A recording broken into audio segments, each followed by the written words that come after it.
Welcome to the Surgical Edge podcast for surgical insights, reviews, discussions, and to stay updated. Let's dive in. Welcome back to the deep dive. Today, we're jumping into something many of us have maybe heard about, possibly even well felt.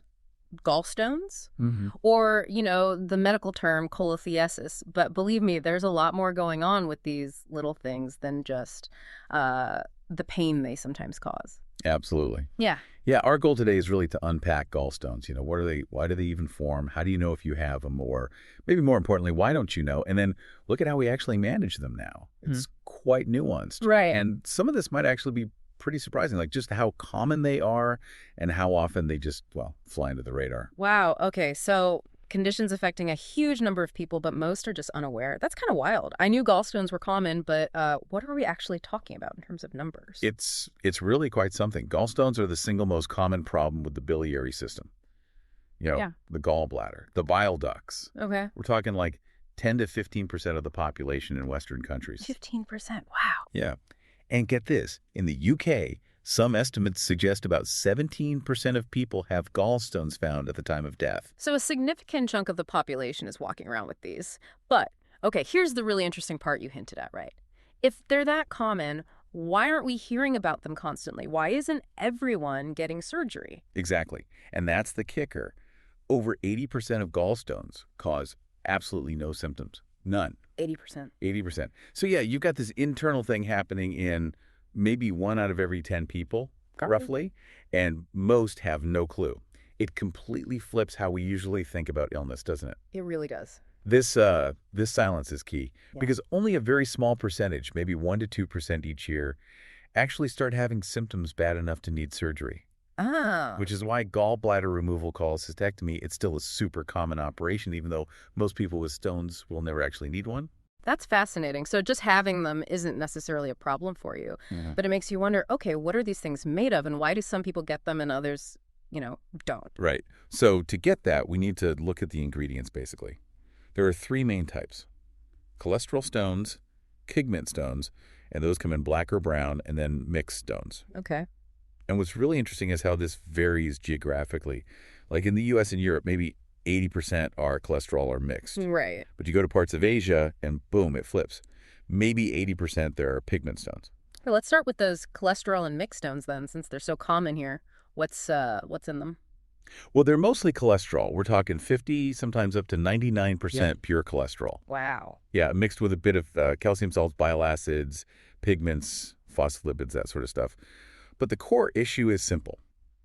Cholesterol doesn't dissolve in water. So if your bile gets overloaded with cholesterol supersaturated, we call it, or if you don't have enough bile acids to keep it dissolved, it starts to crystallize, like sugar falling out of solution. Okay, little crystals forming. Exactly. That's the very beginning, the nucleus of a stone. So what's the connection between, say, our lifestyle and these cholesterol stones? Does what we eat or do really matter that much? Oh, absolutely. Yeah. It's actually quite direct. For cholesterol stones, things like obesity or a really high-calorie diet, even some medications like oral contraceptives, they can make your liver secrete more cholesterol into the bile. Making it easier to form stones. Precisely. Or, flip side, if you have problems with the part of your intestine that absorbs bile acids back to the ileum, maybe from disease or surgery, you end up with fewer bile acids in your system. Again, makes the bile more likely to form stones. We call it lithogenic bile. Lithogenic, okay.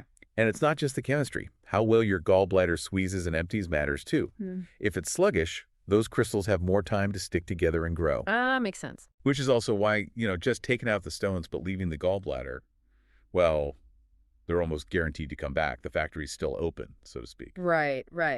Okay, this is where it gets really interesting. Moving to the pigment stones. These sound quite different. They are, yeah. Much less cholesterol, usually less than 30%. So you've got black pigment stones. Okay. They make up maybe 20-30% of all pigment stones, and you see them more as people get older. They're mostly made of this insoluble bilirubin. Bilirubin comes from breaking down old red blood cells mixed with calcium compounds. And what causes those? They're strongly linked to conditions where red blood cells break down too fast, hemolysis. Think hereditary spherocytosis or sickle cell disease. Okay. And also, for reasons we don't fully get, they're more common in people with liver cirrhosis. And the brown pigment stones, where do they fit in? Brown ones are a bit different again. They're often found more in the bile ducts, not just the gallbladder. Okay. Made of calcium salts of bilirubin and fatty acids, plus some cholesterol. Their formation is really tied to bile not flowing well, stasis and infection. Infection, like bacteria. Yeah, exactly. Some bacteria make an enzyme, beta-glucuronidase, that changes bilirubin in a way that makes it precipitate out. They're also linked to things like stents left in the bile ducts, or even parasites in some parts of the world, like liver flukes or roundworms. Parasites causing gallstones, that's wild. It really is. Shows how varied the causes can be. Which definitely raises the question, if the causes are so different, how do they actually, make themselves known? Yeah. Especially since, as you said, most are silent. We hear they're often found by accident now, right? Totally. With imaging like ultrasound and CT scans being so common for other reasons, we stumble across asymptomatic gallstones all the time. Right. Just sort of, oh, by the way. Pretty much. Yeah. And because that risk of silent stones actually causing problems is pretty low, we generally don't recommend taking the gallbladder out just because stones are there. Prophylactic cholecystectomy isn't standard. There was this big study, followed people for 20 years. Only about 18% of those with silent stones ever developed pain. Only 18% over 20 years. Okay. Yeah. So watchful waiting is usually the way to go if there are no symptoms. Generally, yes. But, okay, if they do start causing trouble, what does that feel like? What's the classic gallstone attack? Right. So when symptoms kick in, the main thing is pain. Usually upper right side of the abdomen, or maybe just below the ribs in the middle, the epigastrium. Sometimes it radiates around to the back. Okay. People call it colicky. But honestly, it's more often a steady, dull, pretty severe pain. Can last minutes, can last hours. Not necessarily waves of pain then. Not always, no. Often just builds up and stays intense. And nausea, vomiting often go along with it. And a classic thing, it often starts at night, wakes you up. Yeah. But then often the stone moves, the pain goes away, only to come back another time. If that keeps happening, it could lead to chronic inflammation, chronic cholecystitis. And what about things like indigestion or fatty food intolerance? Are those really gallstone symptoms? Yeah, the link there is more questionable. People report it, but it's not as clearly tied to the stones themselves as that specific biliary pain is. Dyspepsia, gas, altered bowel habits. Could be gallstones, could be lots of other things. Got it. So what happens when it gets more serious than just pain? Like real inflammation? Okay, so that's acute cholecystitis. Now, the gallbladder isn't just blocked temporarily, it's properly inflamed. The big sign there is often fever. Fever, okay. And on exam, there's Murphy's sign. You press under the right ribs, ask the patient to breathe in. And they jump. Pretty much, yeah. They catch their breath because it hurts. That's a classic sign.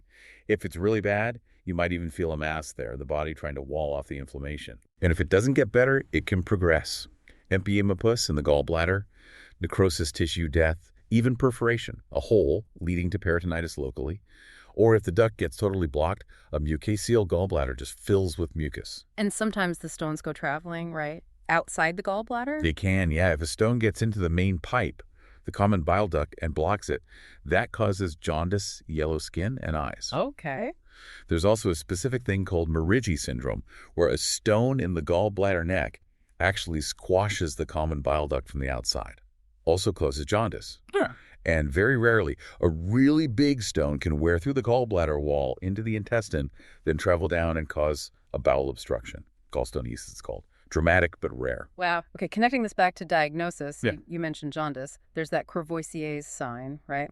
Palpable gallbladder, no pain, plus jaundice. Why is that usually not gallstones? That's a really key point. So yes, gallstones can cause jaundice if they block the common duct. But usually in that case, the gallbladder itself is either inflamed and tender, or it's shrunken from chronic disease, so you can't really feel it easily. Okay. With Courvoisier's sign, the gallbladder is enlarged, you can feel it, but it's not tender and the patient is jaundiced. That pattern strongly points towards a blockage further down, often from something like pancreatic cancer or another tumor near where the bile duct enters the intestine. It suggests a different, often more ominous cause than just a stone. Right.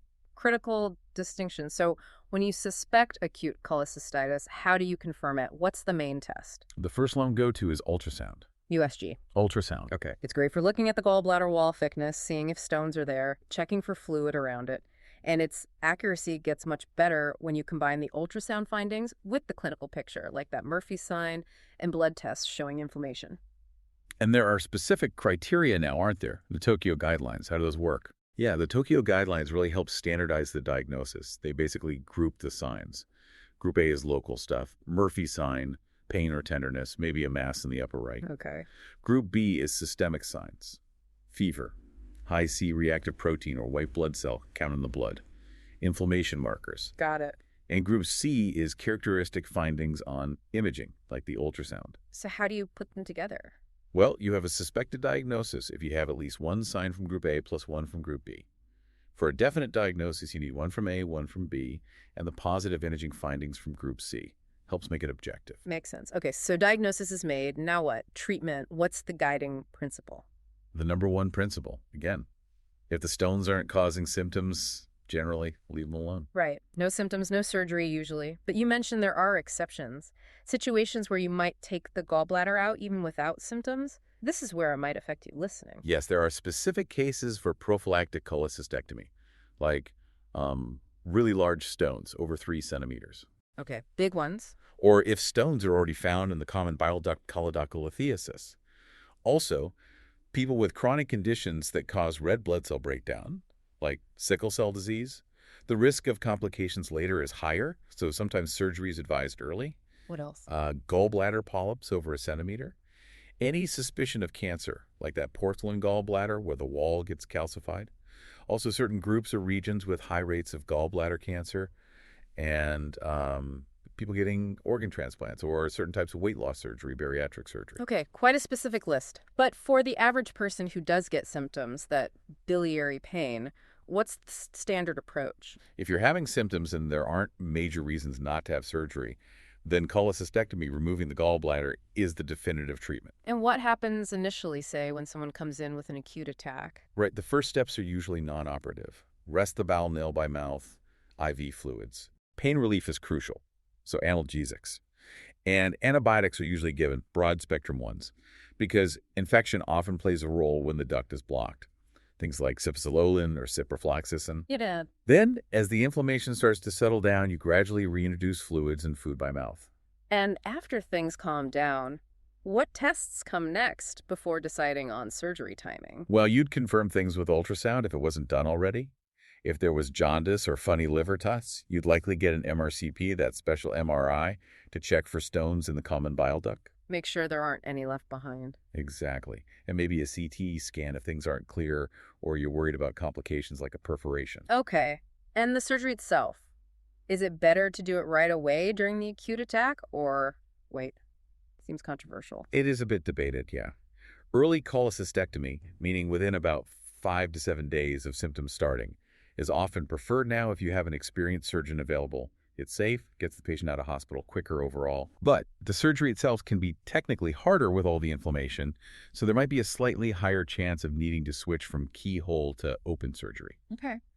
If you don't do it early, then the standard approach is to let everything cool down completely, wait maybe 6 weeks or so, and then do the surgery electively. Operating on a non-inflamed gallbladder is generally easier. And those Tokyo guidelines help with this decision too. They do. They have algorithms based on how severe the cholecystitis is graded, the patient's overall health, and what resources are available. It helps to tailor the timing. Right. It's not one size fits all. Now, you mentioned something intriguing earlier, a calculus cholecystitis, gallbladder inflammation without stones. Tell us about that. Yeah, it's a less common but important variant. A calculus just means without stones. It can be acute or chronic, looks very similar clinically to the regular kind with stones. But why does it happen? Well, the acute form is particularly seen in patients who are already very sick, critically ill, maybe after major surgery, trauma, severe burns. Oh, so in really stressed bodies. Exactly. Yeah. It's thought to be related to things like poor blood flow to the gallbladder, bile stasis for other reasons.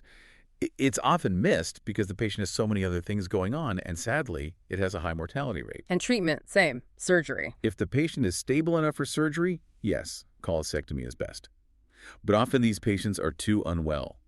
So alternatives include just antibiotics or sometimes draining the gallbladder through the skin with a tube percutaneous cholecystostomy to tide them over. Wow. Okay, so wrapping this all up, gallstones. They're super common, usually silent, but they can cause real trouble, from that characteristic pain to serious inflammation and complications. And we've seen there are different types: cholesterol versus pigment, with different root causes, lifestyle, genetics, infection, underlying conditions. Right, a whole mix of factors. And diagnosing them involves clinical signs, blood tests, and crucially, imaging like ultrasound, often guided by criteria like the Tokyo guidelines. Yep. And treatment really hinges on symptoms: watchful waiting if silent. But surgery is the mainstay if they're causing problems, though the timing needs careful consideration. And sometimes, rarely, you get inflammation even without stones. It really paints a picture, doesn't it, how interconnected everything is. These little stones, or sometimes no stones at all, can tell us so much about our internal chemistry, our health, even infections or parasites. It highlights the body's complexity. Absolutely. So what does this all mean for you listening? Maybe it's just a fascinating glimpse into that quiet, complex chemistry chugging away inside us all the time, things happening that we might never know about. And it makes you wonder, doesn't it, what other silent conditions are out there, just waiting for their deep dive, holding surprising secrets about how our bodies work, or sometimes why they don't. Something to think about. Thank you for listening to the Surgical Edge podcast. Don't forget to like, share, and subscribe. Help us grow and deliver even more relevant surgical content by pressing the support button. Your contribution truly makes a difference. And don't forget to share with us your advice, feedback, and the topics you would like us to include.